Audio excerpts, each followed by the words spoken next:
So it looks like the economy's taking a dump this year, so that should be fun if you're a fan of the Great Depression. Before we get into this video, though, I just want to clarify, I'm not like some financial expert. I don't really think there's going to be like a Great Depression level event, but I do think if you think that the economy's going to be on a ginormous upswing this year, I've got some bad news for you. And I just wanted to talk about it, but I'm not a financial expert. This is not advice. I'm talking over Bloons Tower Defense gameplay. If you change your stock portfolio based on this video, then, well, I don't know. I don't think you were going to hang on to that money very well anyways. But basically, I've been looking around. I've been reading some articles, just trying to piece together what the state of the economy is, and I keep stumbling upon articles that are a little bit concerning because it's like CEOs are stepping down, 20% of a workforce cut here, 30% of a workforce cut there, everyone's saying that their earnings are going to be low, and that usually isn't a good thing. I know everyone on the news and TV is still being like, oh, it's not going to be that bad, guys. But if most of the major corporations in America that are hauling in billions and billions of dollars and have had record profits for the last few years are suddenly laying off 40% of their workforce and changing CEOs, it usually doesn't mean that there's like something fantastic coming for the economy. And it's not just one business in particular, it's a lot of them. For example, this is just CNBC this morning. Macys warns holiday quarter sales will come in light, citing squeeze on shoppers' wallets. I don't think Macys is the economic powerhouse it was in the 1920s, you know? I don't think it's gonna have another roaring 20s period. That being said, when you're a retailer who sells like clothing and jewelry and whatever Macys sells these days, chances are that Q4, the holiday season, is supposed to be an absolute slam dunk for you. You should be able to sell snow to a ski slope if you sell stuff around Christmas in America. And so if a company like this that is already used to reporting disappointing numbers comes out and is like, wow, even we are surprised by how disappointing this last quarter was,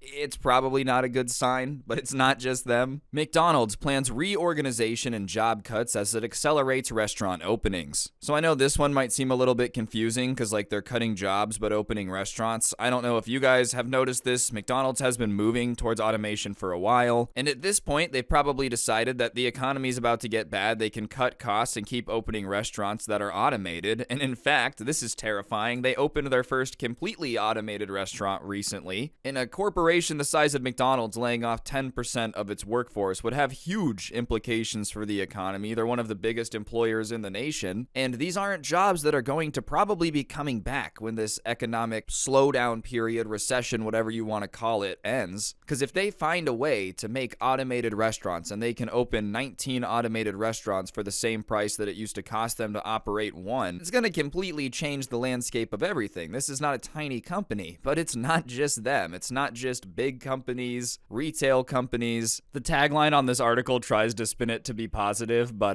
2022 was the worst year for vehicle sales in more than a decade. Automakers are cautiously optimistic for a 2023 rebound after worst new vehicle sales in more than 10 years. So yeah, not only are people avoiding spending money at Macys, which is not a good sign, but people aren't buying big ticket items either. And this one is especially alarming in my opinion, which maybe doesn't mean anything, because for the last few years, car prices were on absolute fire. There were a lot of times where used cars were starting to sell for more than new cars because it was what was available, because new cars weren't rolling off the lot. And so the fact that we're going from a situation where people were paying hand over fist to just give money to these car dealerships to get a car, and then all of a sudden we have the worst year ever, and we're not even in the worst of all these layoffs and everything yet, probably is not a good sign. And I'm not trying to doom and gloom and scare everyone. I don't think we're gonna hit Great Depression levels where there's gonna be bread lines and people are starving in the Dust Bowl. Like, I don't personally see that happening. I can't tell the future. I hope I'm right on that one, but I do think if you think that the economy is as strong or is as strong as it has been for the last few years,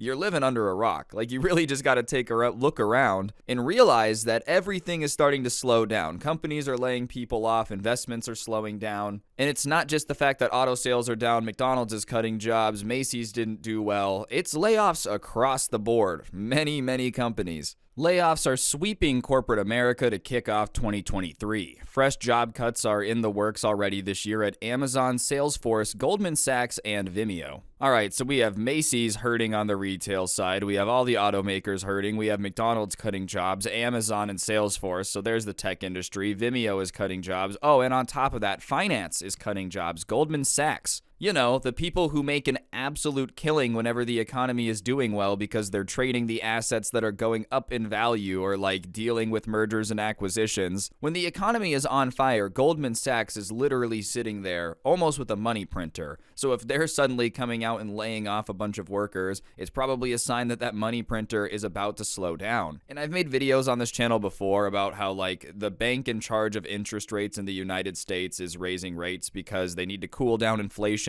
It's pretty complicated. I won't get into it because it's probably boring to 99% of you. But basically what's starting to happen is it's costing companies, it's costing people more money to borrow money. And when it's cheap to borrow money, you're expanding as fast as humanly possible because there's no reason not to. If I can get a loan from the bank at 4% and I can turn around and make 8% on that, it's literally a free 4% return and I didn't have to put any money out there. But all of a sudden, when those rates adjust and everything starts to fluctuate and you start looking at like, oh, there's really not a lot of wiggle room to make this profitable. And on top of that, banks start to tighten up who they're lending to, so it's harder and harder to get good rates and they're not even giving out as much as they used to. The entire economy kind of slows down because like all that gas in the expansion car, I guess, kind of gets turned down. Now there's not a lot of fuel. You're not slamming your foot on the gas all the time because you're not sure when your next refueling is going to be. And especially if companies like Amazon laid off 18,000 people. I know they're a huge employer, but that's not a tiny amount. You don't decide to just lay that off to see what happens. It's because you know there's going to be some issues.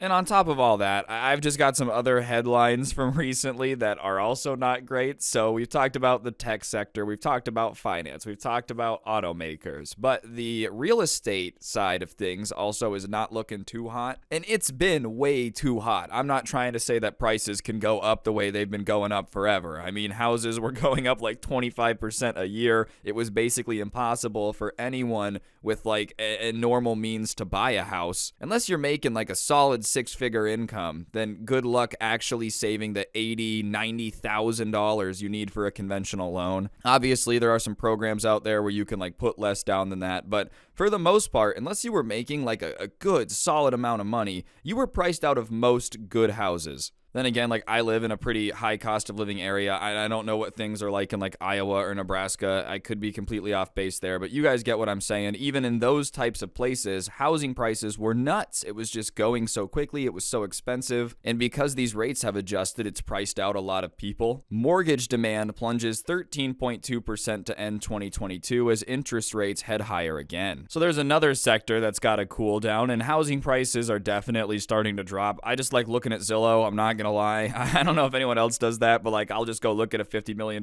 mansion.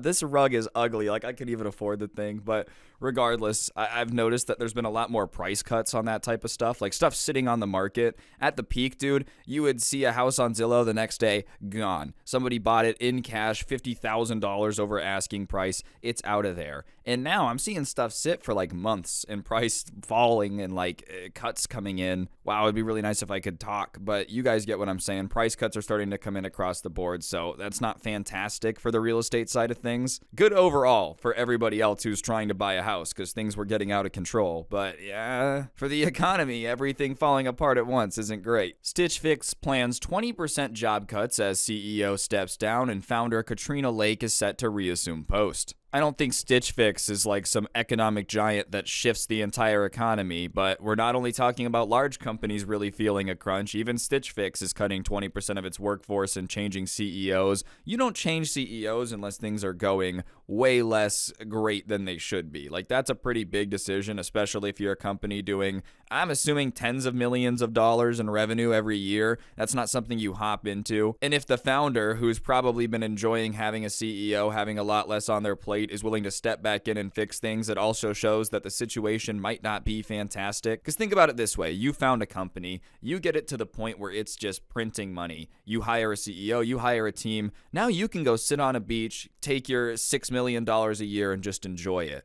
You know how bad things have to get for you to get off that beach? And I don't know if that's what Katrina Lake did. For all I know, she was still in the trenches every day. I'm going to give her credit for building a brand that valuable in the first place. I'm just saying what I would have done in her position, which is go sit on a beach. And she's probably less lazy than I am, which is why she built this company in the first place. But it's just all across the board, things are not looking too hot.